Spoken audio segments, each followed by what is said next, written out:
Hello students, तो हमारे NCERT महानिचोड़ series में हम लोगों ने अभी तक पीरियोडिक टेबल के अंदर ये सीख लिया था कि कैसे हम कॉन्फ़िगरेशंस लिखते हैं। एनसीईआरटी में कैसे बताया गया है कि कॉन्फ़िगरेशंस का मतलब क्या होता है। अब हम लोग चल रहे थे पीरियोडिक टेबल के क्लासिफिकेशन की तरफ, जहां पर हम लोगों ने एस ब्लॉक एलिमेंट्स की बात की थी। जैसे आप देख सकते हैं लास्ट लेक्चर हम लोगों ने ये बात की थी कि ग्रुप 1 यानी एल्कली मेटल्स और ग्रुप 2 एल्कलाइन अर्थ मेटल्स के इलेक्ट्रॉनिक कॉन्फ़िगरेशन क्या होते हैं और इनको हम लोग एस ब्लॉक एलिमेंट्स क्यों बोलते हैं, क्योंकि इनमें लास्ट इलेक्ट्रॉन एस सबशेल या फिर एस ऑर्बिटल में एंटर करता है। आगे बढ़ते हैं पीरियोडिक, इसी के अंदर एनसीईआरटी में देखो इनकी प्रॉपर्टीज के बारे में लिखा हुआ है जो आगे चलकर आप कहीं ना कहीं काम में आती रहती हैं। तो आप देखें, they are all reactive metals with low ionisation enthalpies, they lose the outermost electrons readily to form +1 ions in case of alkali metals and +2 ions in case of alkaline earth metals। तो यहां से एक important चीज जो है वो आपको ध्यान रखनी है। हम एक टर्म यूज किया करेंगे ऑक्सीडेशन नंबर। तो या तो आप ऑक्सीडेशन नंबर बोल लो या अभी के लिए चार्ज बोल सकते हो, या छोटी क्लासेस 8 एंड 10th क्लास में आपने इसको वैलेंसी के नाम से पढ़ा है। एल्कली मेटल्स का जो ऑक्सीडेशन नंबर होता है फॉर एल्कली मेटल्स यानी ग्रुप 1 मेटल्स, वो हमेशा क्या होता है +1। और अगर आप बात कर रहे हैं एल्कलाइन अर्थ मेटल्स की, फॉर एल्कलाइन अर्थ मेटल्स, ये जो होता है +2 होता है। तो ये फिक्स्ड है क्योंकि इनके वैलेंस शेल में 1 और 2 इलेक्ट्रॉन होते हैं। इन इलेक्ट्रॉन्स को आसानी से लूज कर जाते हैं और इस वजह से एल्कली मेटल्स का ऑक्सीडेशन नंबर हमेशा +1 और एल्कलाइन अर्थ मेटल्स का ऑक्सीडेशन नंबर हमेशा +2 होता है। चलिए आगे बढ़ते हैं। The metallic character and the reactivity increases as we go down the group. ये भी एक इंपॉर्टेंट पॉइंट है कि अगर आप इनकी मेटालिक कैरेक्टर की बात करें और रिएक्टिविटी की बात करें तो हम पॉइंट लिख सकते हैं कि both metallic character and reactivity increases on moving down the group। ऐसा क्यों है ये भी आप आगे चल के जब आयनाइजेशन एनर्जी पढ़ोगे तो वहां पर सीख लोगे। डाउन द ग्रुप जाने पर साइज बढ़ता है और इलेक्ट्रॉन डोनेट करने की टेंडेंसी क्या होती है, बढ़ती है। एक्चुअली आप ये ध्यान रखना कि जो आपकी मेटल्स होती हैं, मेटल्स नेचर में कैसी होती हैं, इलेक्ट्रो पॉजिटिव होती है। मेटल्स नेचर में कैसी होती है, इलेक्ट्रो पॉजिटिव होती है। और इलेक्ट्रो पॉजिटिव का मतलब क्या होता है, इलेक्ट्रॉन डोनेशन टेंडेंसी। क्या होता है इसका मतलब, इलेक्ट्रॉन डोनेशन टेंडेंसी। तो जिसकी इलेक्ट्रॉन डोनेशन टेंडेंसी जितनी ज्यादा होगी उसका मेटालिक कैरेक्टर भी क्या होगा, उतना ही ज्यादा। ये चीजें आगे आपके प्रॉपर्टीज कंपेयर करने के काम में भी आएंगी। चलिए और आगे बढ़ते हैं। Because of high reactivity they are never found pure in nature. मतलब आपको सिंपल सिंगल मेटल की फॉर्म, जैसे गोल्ड आपको सिर्फ गोल्ड की फॉर्म में मिल जाता है, लेकिन ये अपने कंपाउंड्स की फॉर्म में एग्जिस्ट करते हैं क्योंकि रिएक्टिविटी क्या होती है, बहुत हाई होती है। The compounds of the S block elements with the exception of those of lithium and beryllium are predominantly ionic. तो ये चीज आप आगे चलकर केमिकल बॉन्डिंग में सीखोगे कि अगर सारी एल्कली मेटल्स देखूं, lithium, sodium, potassium, rubidium, caesium, इधर आपके पास है beryllium, magnesium, calcium, strontium and barium. तो आप देखें, आप इनके जो कंपाउंड्स बनेंगे उन कंपाउंड्स का जो नेचर है वो आप कंपेयर कर सकते हो, ठीक है ना। तो इनके कंपाउंड्स का जो नेचर है वो आप कंपेयर कर सकते हो। इनके जितने भी कंपाउंड्स होंगे वो आयनिक होंगे नेचर में, तो ये आयनिक कंपाउंड्स बनाते हैं। इनको आप बोल सकते हो प्रीडोमिनेंटली आयोनिक। कहने का मतलब इनका मेटालिक कैरेक्टर क्या है, ज्यादा है। लेकिन वहीं अगर आप बात करो इन दोनों की, तो इनके जो कंपाउंड बनेंगे वो कैसे होते हैं, प्रीडोमिनेंटली कोवेलेंट। मतलब उनमें कोवेलेंट कैरेक्टर ज्यादा होता है, कोवेलेंट कंपाउंड्स। सही है।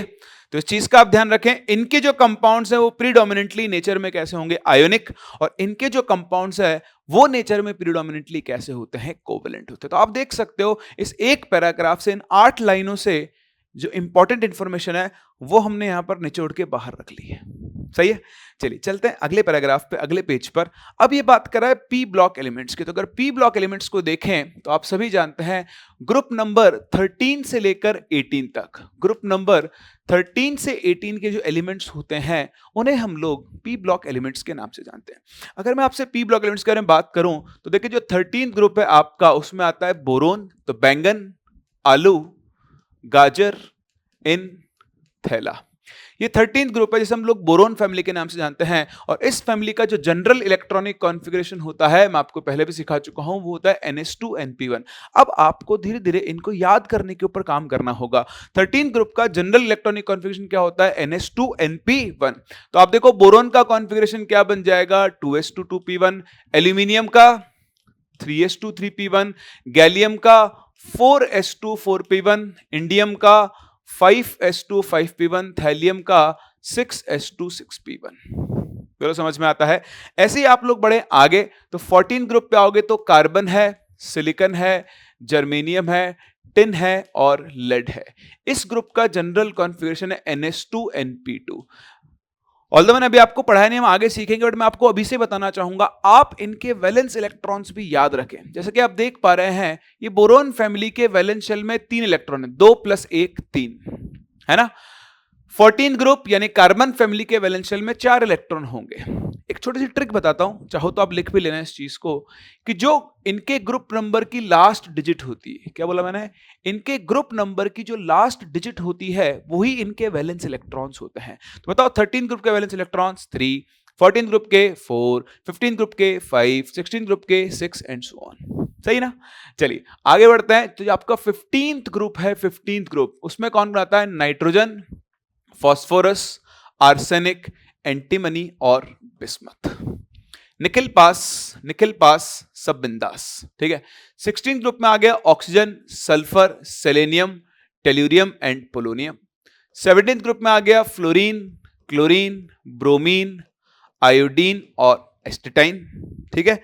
और लास्ट आप पास आता है 18 ग्रुप, जिसमें स्टार्ट होता है हीलियम से, फिर आती है नियॉन, फिर आता है आर्गन, फिर आता है क्रिप्टन, फिर आता है ज़ीनॉन और फिर आता है रेडॉन। इन सब के जनरल इलेक्ट्रॉनिक कॉन्फ़िगरेशन आपको पता होने चाहिए। ये है NS2NP3, वैलेंस शेल में 3 + 2 5 इलेक्ट्रॉन्स। ये है NS2NP4, वैलेंस शेल में 6 इलेक्ट्रॉन, NS2NP5, वैलेंस शेल में 7 इलेक्ट्रॉन और NS2NP6 वैलेंस शेल में 8 इलेक्ट्रॉन्स होते हैं। तो क्योंकि इनमें, आई थिंक ये आप लोगों को क्लियरली दिख नहीं रहा होगा, है ना, ये मैंने हीलियम लिखा है, हीलियम के जस्ट ऊपर 18 लिखा हुआ है, ठीक है। एक सेकंड देखते हैं, अब आपको शायद थोड़ा साफ दिख जाएगा, ठीक है। चलिए बहुत ही बढ़िया है।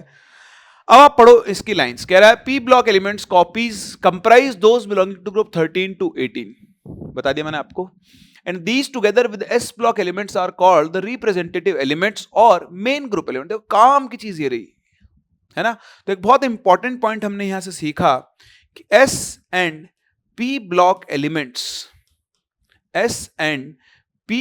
elements are called representative elements।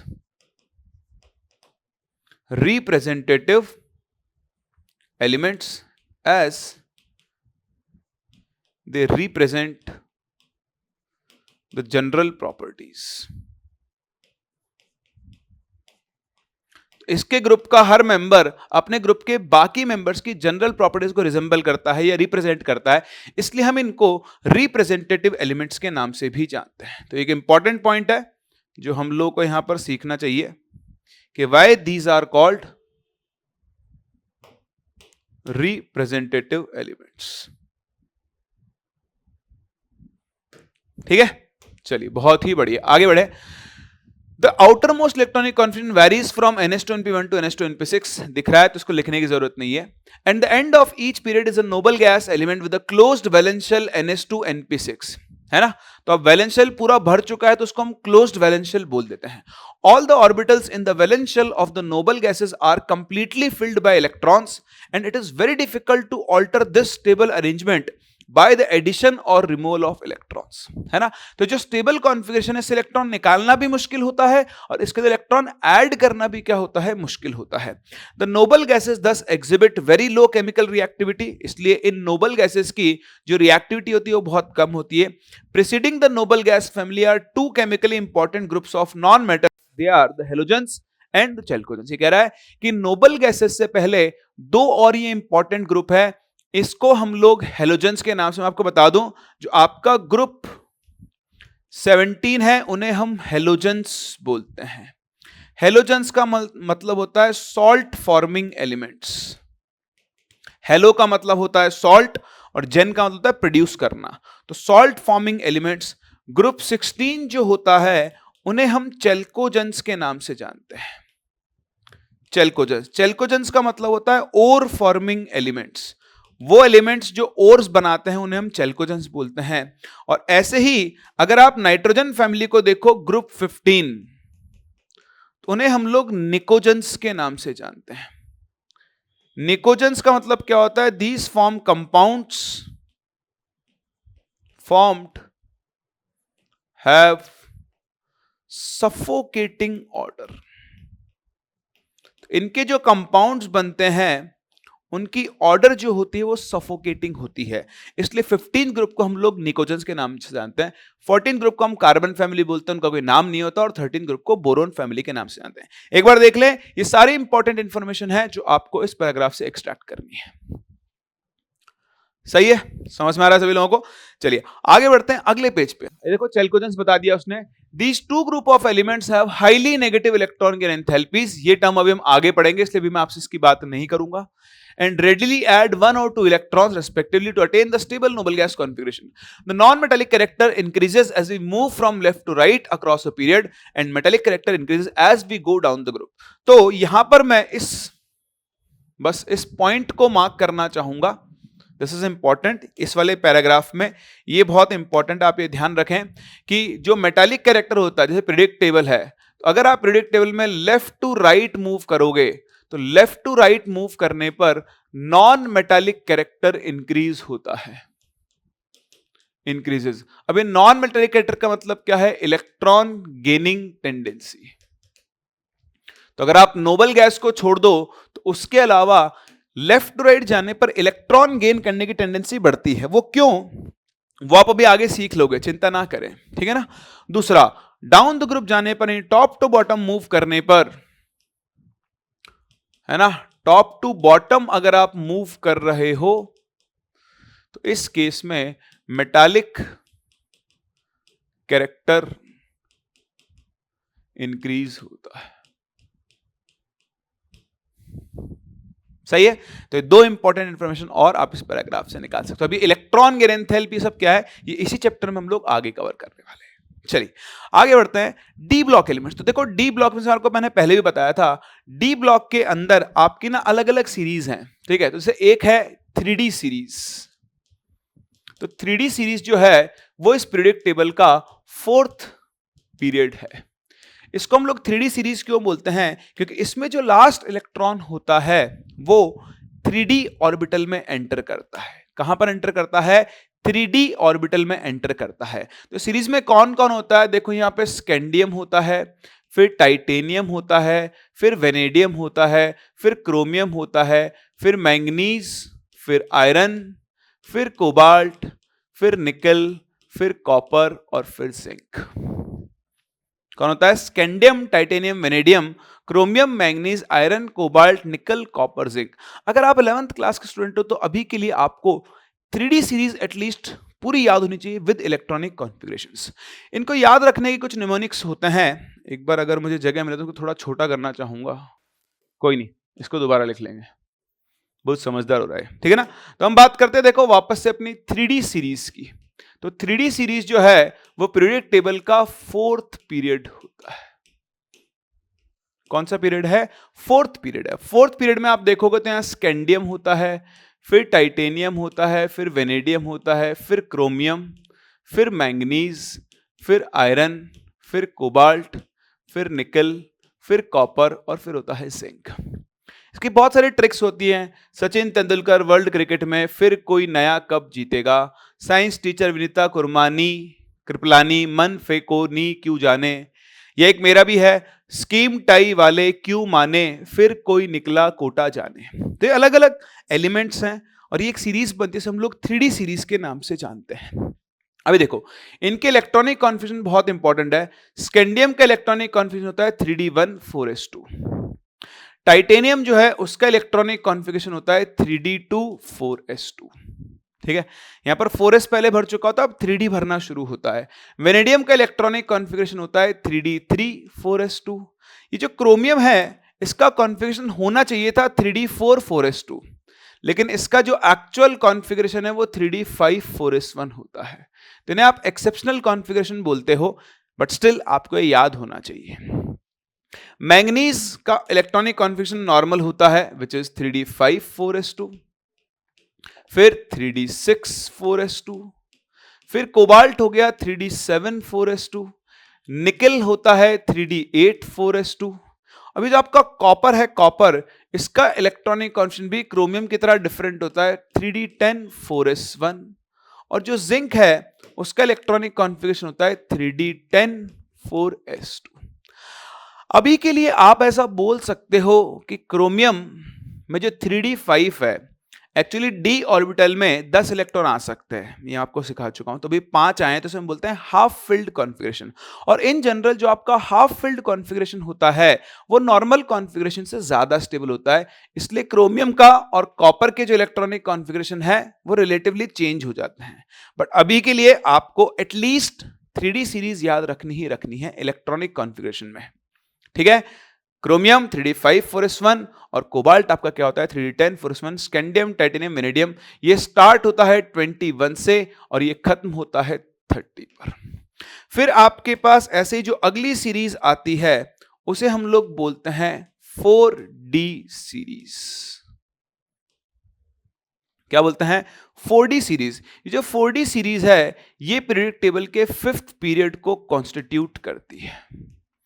इसमें एलिमेंट्स कौन कौन होते हैं, यट्रियम, तो देखो यारी जरा निभाना, क्या बोलेंगे यारी जरा निभाना, मौत तक, रुकावटें राह में पड़े अगर कोई।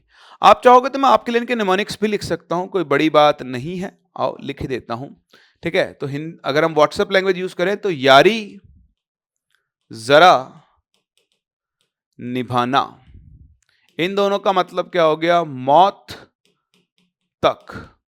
ये है रुकावटें, तो रुकावटें राह में पड़े अगर कोई। तो एक बार लिख लो आप भी इसको, हो गया। फिर देखो ऐसे ही अब इनका भी इलेक्ट्रॉनिक कॉन्फ़िगरेशन होता है, तो अगर आप उनको भी याद करना चाहो उसके लिए मैं आपको एक ट्रिक सिखा रहा हूं। मैं आपको वैसे ऑनेस्टली बताऊं तो इसकी बहुत अच्छे से आपको प्रैक्टिस करनी चाहिए, क्योंकि आगे आपके बहुत काम में आता है। जब आप 12th के चैप्टर्स कवर अप कर रहे हो तो उस टाइम पर आपको बहुत प्रॉब्लम क्रिएट करता है। तो देखो इस वाली सीरीज को याद रखने की एक ट्रिक है, आप इस पर लिख लेना है यहां पर 3 and 9 नहीं आता, ऐसे लिखना। अब इसका कोई लॉजिक नहीं है, ये ट्रिक है। एक्चुअली लॉजिक भी है, वो भी आप आगे सीखोगे, बहुत कुछ नहीं बता सकता। तो ये ट्रिक है, दिमाग ना लगाएं, इसको फॉलो करें। तो होगा क्या, जैसे 3D1 4s2 है, तो जब 4D सीरीज में 3 की जगह क्या हो जाएगा 4, और यहां 4 की जगह हो जाएगा 5। तो देखो जब आप इनके इलेक्ट्रॉनिक कॉन्फ़िगरेशन लिखना शुरू करोगे तो देखो इसका बनेगा 4D1 5s2, 4D1 5s2। ठीक है, अब इसके बाद नंबर भरो 4D2 5s2। अब देखो ये 3 आता, क्या आता 4D3 5s2, लेकिन ट्रिक क्या बोलते कि 3 नहीं आता। तो क्या करते हैं हम यहां से एक इलेक्ट्रॉन को इधर ट्रांसफर करते हैं। क्यों, उसका कारण है प्रॉपर, जिसे हम आगे सीखेंगे, वहां दोबारा बताऊंगा भी मैं आपको। बट अभी के लिए ट्रिक को फॉलो करते हैं। तो इसका कलर चेंज कर रहा हूं मैं, इसीलिए कि ट्रिक ने कलर, इसका नंबर कुछ और दिया है। तो ये बन जाएगा 4D4 5s1, एक इलेक्ट्रॉन यहां आ गया। अब इसी को फॉलो करेगा, फिर क्या बन जाएगा 4D5 5s1, ये बन जाएगा 4D5, या तो 4D6 5s1 लिख लो इसको, या फिर आप इसे 4D5 5s2, तो आप एक काम करो 4d6 5s1 लिख लो, ठीक है। ये आपके पास बन जाएगा 4d7 5s1, ये बन जाएगा 4d8 5s1। अब ये बनना चाहिए था 4d9 5s1, लेकिन 9 भी नहीं आता है, तो एक इलेक्ट्रॉन और ट्रांसफर कर दो, तो ये बन जाएगा 4d10 5s0। इसके बाद सिल्वर नॉर्मल को फॉलो करेगा 4d10 5s1 और ये बन जाएगा 4d10 5s2। तो अभी के लिए आपको एज सच कॉन्फ़िगरेशन याद रखने की जरूरत नहीं है, लेकिन आगे जरूर पड़ेगी। तो आप इस ट्रिक को, ये जो सीरीज जैसे मैं बना रहा हूं वैसे आप 3-4 बार बनाओ, अगले 2-3 दिन तक रोज 2 बार दिन में बनाओ, जैसे गोली खाने में डॉक्टर कहता है ना, वैसे कह रहा हूं। आपको ये सीरीज धीरे धीरे अपने आप ही क्या होंगी, याद हो जाएंगी। ठीक है जी। फिर इसके बाद आपके पास आती है आपकी अगली सीरीज, जिसे हम लोग 5D सीरीज के नाम से जानते हैं। ठीक है, तो ये आपकी है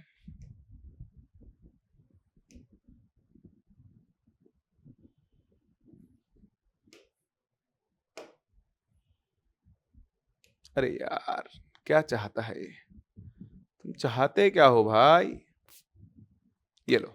ठीक है, तो नेक्स्ट आपके पास जो सीरीज है वो है 5D सीरीज। अच्छा, इनके एटॉमिक नंबर देखो 21 + 18 ये होता है 39, और इधर ये जाता है 48 तक। 5D सीरीज स्टार्ट होती है लेंथेनम से, तो ला हफ्ता, क्या ला हफ्ता वरना रे ओसामा से ईरान में पिटाऊंगा।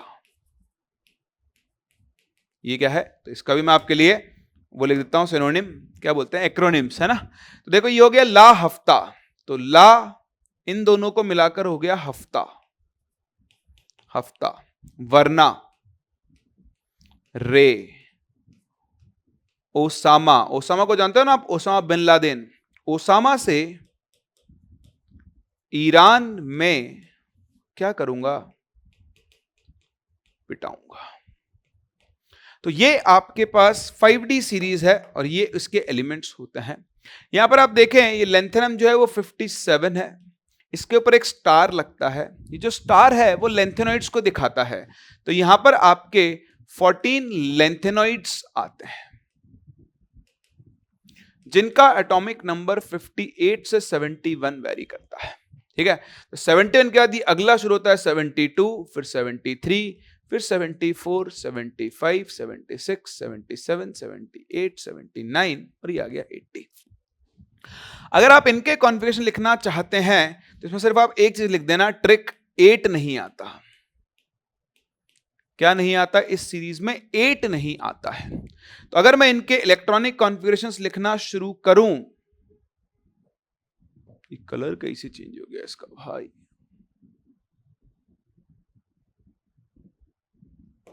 ठीक है। तो देखें ये बनेगा, अब देखो 4D था ना, ये बन जाएगा 5D1 6s2, फिर भरते जाओ 5D2 6s, जब तक 8 नहीं आता है लाइन से भरते जाओ, 5D3 6s2, 5D4 6s2, 5D5 6s2। बोलोगे सर वो क्रोमियम की तरह यहां चेंज नहीं होगा, नहीं यहां नहीं होता है, भरते चलो।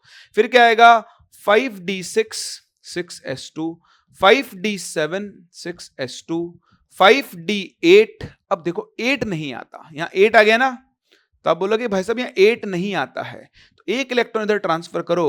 तो अब जो आपका प्लेटिनम है, प्लेटिनम, उस प्लेटिनम का जो कॉन्फ़िगरेशन है वो बन जाएगा 5D9 6s1, फिर गोल्ड नॉर्मल फॉलो करेगा 5D10 6s1 और ये बन जाएगा 5D10 6s2। तो ये मैंने आपको अब इसलिए बनवाया कि आप इसे कंपाइल करके रख लो, आगे कभी जिंदगी में दोबारा जब आपको जरूरत पड़ेगी तो आपको इसको अलग से रटना नहीं पड़ेगा, ढूंढना नहीं पड़ेगा, आपको यहां पर ये मिल जाएगा। तो अभी अगर आप 11th क्लास में हैं तो आपको सिर्फ इस सीरीज पे फोकस करना है, आप 12th में या ड्रॉपर हैं तो आपको तीनों सीरीज के ऊपर फोकस करना है। आओ सुनते हैं क्या कह रहा है। These are the elements of group 3 to 12 in the centre of the periodic table. देखो इन्हें ट्रांजिशन एलिमेंट्स भी बोलते हैं, है ना, जितने भी डी ब्लॉक एलिमेंट्स हैं उनको ट्रांजिशन एलिमेंट्स बोलते हैं, लेकिन कहानी में ट्विस्ट है, अभी आने वाला है, ठीक है, तो उसको मैं अगले पेज पे भी लूंगा। तो आप देखें, these are characterized by the filling of inner d orbitals by electrons and are therefore referred to as D block elements. आप देखो इनर का मतलब क्या है, यहां देखो 3D और 4s, तो अगर 4n है तो 3 क्या है, n-1 है। तो ये जो डी ब्लॉक एलिमेंट्स हैं, आपको इनका जनरल कॉन्फ़िगरेशन भी याद रखना चाहिए, जो कि क्या होता है, n-1, डी में 1 से 10 इलेक्ट्रॉन होते हैं, और ns2 इलेक्ट्रॉन, ns1 to 2, मतलब 0 to 2 लिख लो ऐसा, ठीक है। तो ये देखो, ये आपको इनका इलेक्ट्रॉनिक कॉन्फ़िगरेशन दिया हुआ है,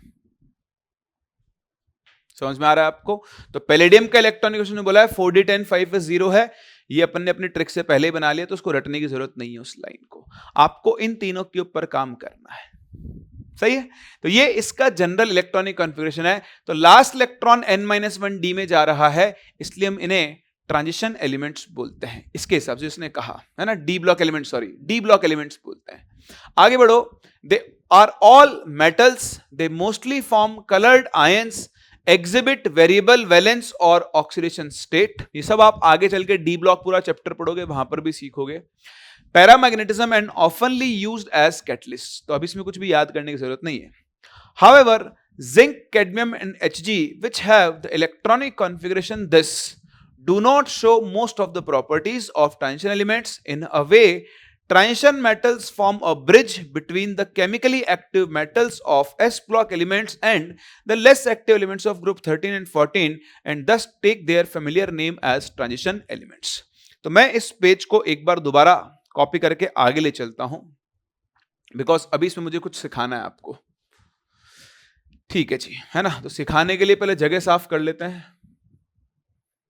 अरे भैया इरेजर दे दो हमको, तो बस नाराज हो गए हो, कोई नहीं, ठीक है, ठीक है। तो ये हमारा इरेजर है भाई, इससे हम साफ सफाई कर लेते हैं पहले, क्योंकि अब मुझे आपको कुछ इंपॉर्टेंट चीज सिखानी है यहाँ पर। वो इंपॉर्टेंट चीज क्या है वो बताता हूं। अब देखते हैं ये वाला काम कर सकता है, हाँ, इसीलिए मैं नहीं कर रहा था, पूरा गेम खराब कर देगा ये, ठीक है। अब बोलोगे सर क्या टाइम पास कर रहे हो, टाइम पास नहीं कर रहा, बहुत काम की चीज सिखाने वाला हूं आपको, जो काम में आएगी, क्वेश्चंस की फॉर्म में बहुत काम में आती है आपके। तो थोड़ा सा बस पेशेंस रखें और बने रहे मेरे साथ, पढ़ते रहे एनसीईआरटी का महानिचोड़। चलिए भाई, ये वाला जो पैराग्राफ है, देखो यहां तो आपने देख ली प्रॉपर्टीज, ये पैराग्राफ बहुत बहुत बहुत इंपॉर्टेंट है। कह रहा है however zinc, cadmium and mercury which have the electronic configuration this do not show most of the properties of transition elements. तो यहां पर हम बात करने वाले हैं कि यार ये ट्रांजिशन एलिमेंट क्या, क्यों बोलते हैं, कैसे बोलते हैं। तो एक तो मैं आपको एनसीईआरटी की डेफिनेशन बता रहा हूं। तो एनसीईआरटी ने क्या कहा आपसे, देखो कह भी रही है, अभी भी कह ही रही है कि बंधु ट्रांजिशन एलिमेंट्स क्यों बोलते हैं, in a way transition metals form a bridge between, ठीक है। तो these elements form a bridge between what, कहां गया, ये रहा, S block and P block elements. अब ब्रिज का मतलब क्या है, दैट इज है ना, लाइक हाउ है, देखो बिट केमिकल एक्टिविटी एंड दस टेक देयर नेम, है ना। तो इनकी जो प्रॉपर्टी है, that is their properties lie between, आप ऐसा कह सकते हो, S and P block elements. Transition हो रहा है, एक तरफ से दूसरे से ट्रांजिशन हो रहा है, प्रॉपर्टीज नहीं बोलकर आप ऐसा बोल लो कि नेचर जो है, nature is changing from metallic to non metallic. जहां पर एस ब्लॉक में सारी के सारी रिएक्टिव मेटल्स हैं, पी ब्लॉक में क्या होती है, सारी की सारी रिएक्टिव नॉन मेटल्स हैं, और ये बैठी हुई है बीच में, तो इनका ट्रांजिशन हो रहा है from metallic character to non metallic character. एक चीज तो आप ये बोल सकते हो, बट इससे भी एक बेटर डेफिनेशन है इसकी, जो आप लोगों को ध्यान रखनी चाहिए और जो आपके काम में आती है। तो आप ध्यान रखना, एक्चुअल, यही एक्चुअल डेफिनेशन है, वो तो सिर्फ नाम की डेफिनेशन है। तो जो एक्चुअल डेफिनेशन है वो ये है कि transition elements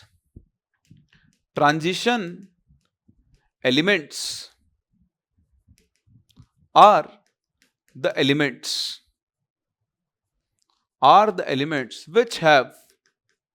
which have incompletely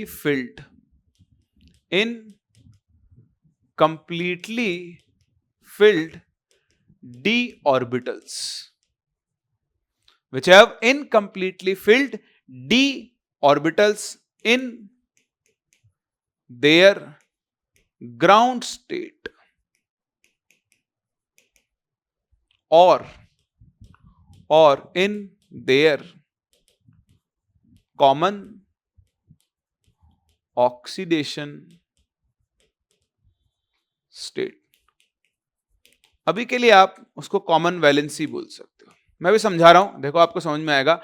definition याद नहीं रखनी है, फोकस करो कि डेफिनेशन क्या कह रही है। तो जो डेफिनेशन है वो ये कह रही है कि जैसे मान लो आपके पास कॉपर है, तो कॉपर की दो पॉसिबल वैलेंसीज होती है, +1 एंड +2। क्या होती है? एक +1 होती है और एक +2 होती है। तो अगर आप कॉपर का इलेक्ट्रॉनिक कॉन्फ़िगरेशन देखो तो बनता है 3d10 4s2। तो देखो डी, ये जो डी ऑर्बिटल है या डी सबशेल आप इसे बोल लो, उसमें 10 इलेक्ट्रॉन आ सकते हैं और यहां पर 10 इलेक्ट्रॉन ही आ रहे हैं। अब जब आप Cu+ की बात कर रहे हो तो देखो, सॉरी 3d10 4s1 लिखना है यार, गलत लिख दिया। तो जब आप Cu+ की बात करो तो एक इलेक्ट्रॉन 4s से निकल के 3d10 बचेगा, और +2 की बात करो तो एक और इलेक्ट्रॉन निकलेगा और 3d9 बचेगा। क्या बचेगा? 3d9 बचेगा। तो अब अगर हम यहां पर देखें तो कॉपर के अंदर क्या है?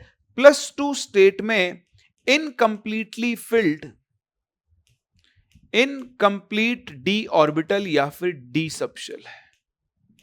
कैसा है ये? इनकम्प्लीट है, इसलिए कॉपर ट्रांजिशन एलिमेंट है। लेकिन जो 3 एलिमेंट है, जिंक, कैडमियम एंड मरकरी, तो जो आपको याद रखना है मैं आपको अभी बता देता हूं कि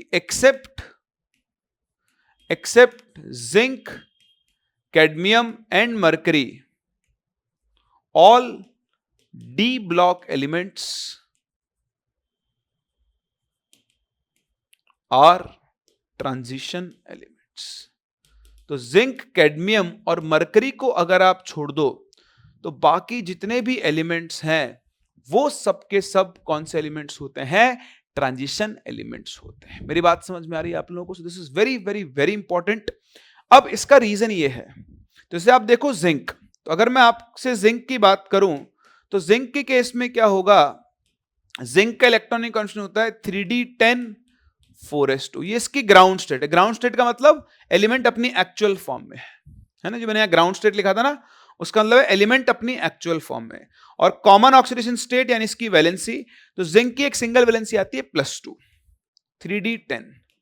देखो दोनों के ही अंदर इसका डी सबशेल जो है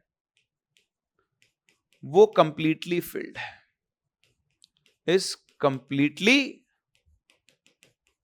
फिल्ड। बात समझ में आ रही है आप लोगों को? तो इस तरह से आप यहां पर देख सकते हैं कि डी सबशेल जो यहां पर होता है वो कंप्लीटली फिल्ड होता है, और इस वजह से जिंक, कैडमियम एंड मरकरी ये तीनों के तीनों ट्रांजिशन एलिमेंट्स में काउंट नहीं होते। This is very very very important. इस लाइन से ये पूरा पैराग्राफ निकला है, इसको आप जरूर जरूर जरूर ध्यान रखें। डन है? चलिए बहुत ही बढ़िया। फिर आते हैं एफ ब्लॉक एलिमेंट्स। तो डी ब्लॉक जो ट्रांजिशन थे, तो एफ ब्लॉक को हम इनर ट्रांजिशन एलिमेंट्स बोलते हैं। क्यों? कि देखो इनका जब आप इलेक्ट्रॉनिक कॉन्फ़िगरेशन देखोगे general, n-2 f1214,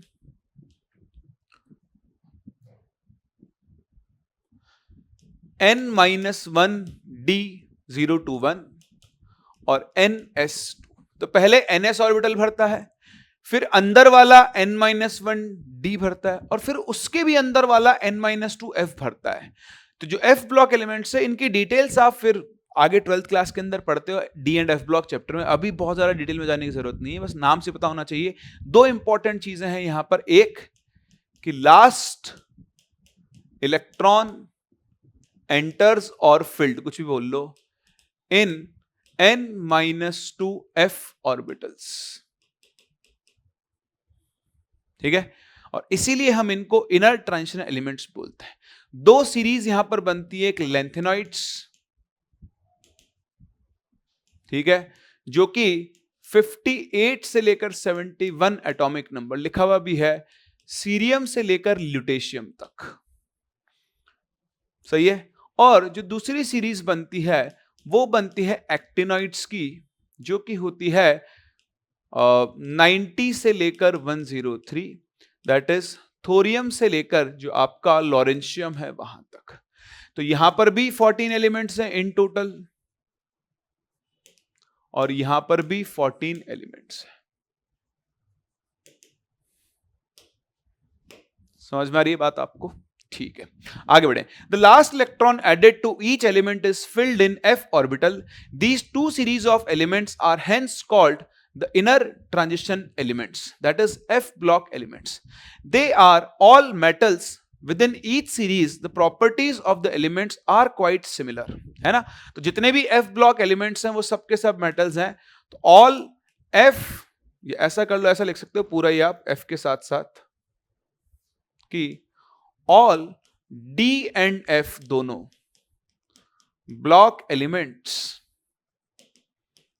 are metals. तो जितने भी डी और एफ ब्लॉक एलिमेंट्स हैं वो सभी के सभी क्या होते हैं? मेटल्स होते हैं। With in each series the properties of elements are quite similar, ये हम आगे चल के पढ़ेंगे। The chemistry of the early actinoids is more complicated than the corresponding lanthanoids due to the large number of oxygen states possible for these actinoid elements. तो ये आप F block में पढ़ोगे कि जो दो सीरीज है लेंथेनॉइड और एक्टिनॉइड, एक्टिनॉइड्स जो आपके होते हैं, ठीक है, स्पेलिंग का चेक करना, OIDS आएगा। तो एक्टिनॉइड्स जो होते हैं वो ज्यादा वैलेंसी शो कर पाते हैं एज कंपेयर टू लेंथेनॉइड्स, इसलिए उनकी केमिस्ट्री ज्यादा कॉम्प्लिकेटेड है। ये कहना चाह रहा है, तो याद रखने की जरूरत नहीं है, ठीक है। एक्टिनॉइड एलिमेंट्स आर रेडियोएक्टिव, तो सभी के सभी रेडियोएक्टिव होते हैं एक्टिनॉइड्स, है ना। तो ये आप लिख सकते हो, इंपॉर्टेंट पॉइंट, एक छोटा सा प्रॉपर्टीज है, एक्टिनॉइड एलिमेंट्स आर रेडियो, है ना। रेडियोएक्टिव कंपाउंड्स क्या होते हैं? अनस्टेबल होते हैं, ये पार्टिकल्स एमिट करते हैं। Many of the actinide elements have been made only in nanogram quantities or even less by nuclear reaction, and their chemistry is not fully studied. The elements after uranium are called ट्रांसयूरेनियम। ये बहुत important चीज यहां पर देखने को मिल रही है, आपको इस टर्म का मतलब पता होना चाहिए, that is transuranium elements. क्या होंगी? Transuranium element. Trans elements क्या होते हैं? These are the elements in periodic table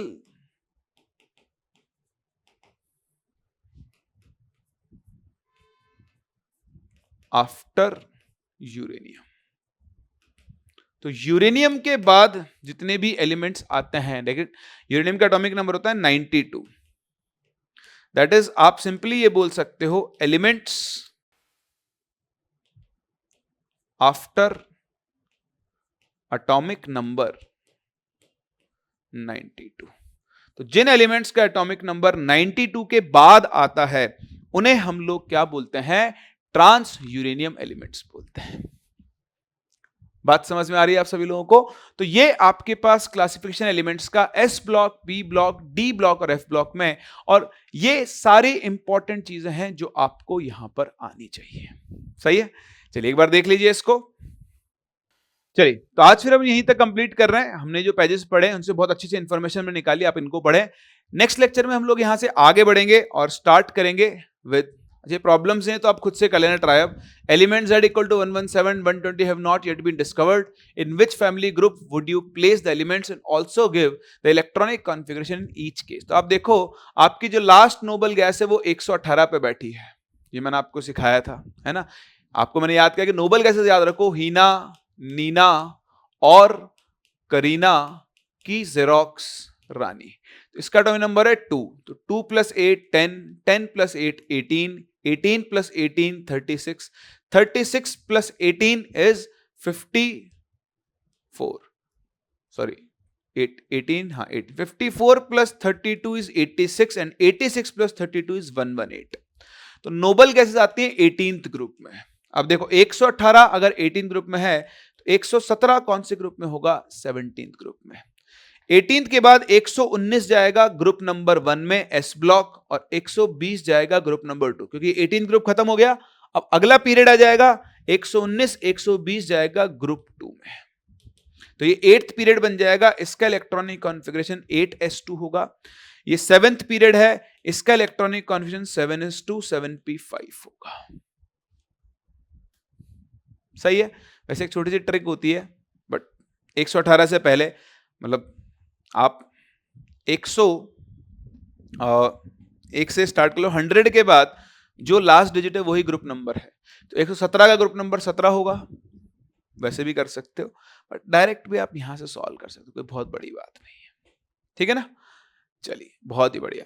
फिर देखें metals, non metals and metalloids in addition to displaying the classification of elements S, P, D and F। तो ये वाला पार्ट हम लोग स्टार्ट करेंगे नेक्स्ट लेक्चर में। आज हम यहीं तक कंप्लीट कर रहे हैं।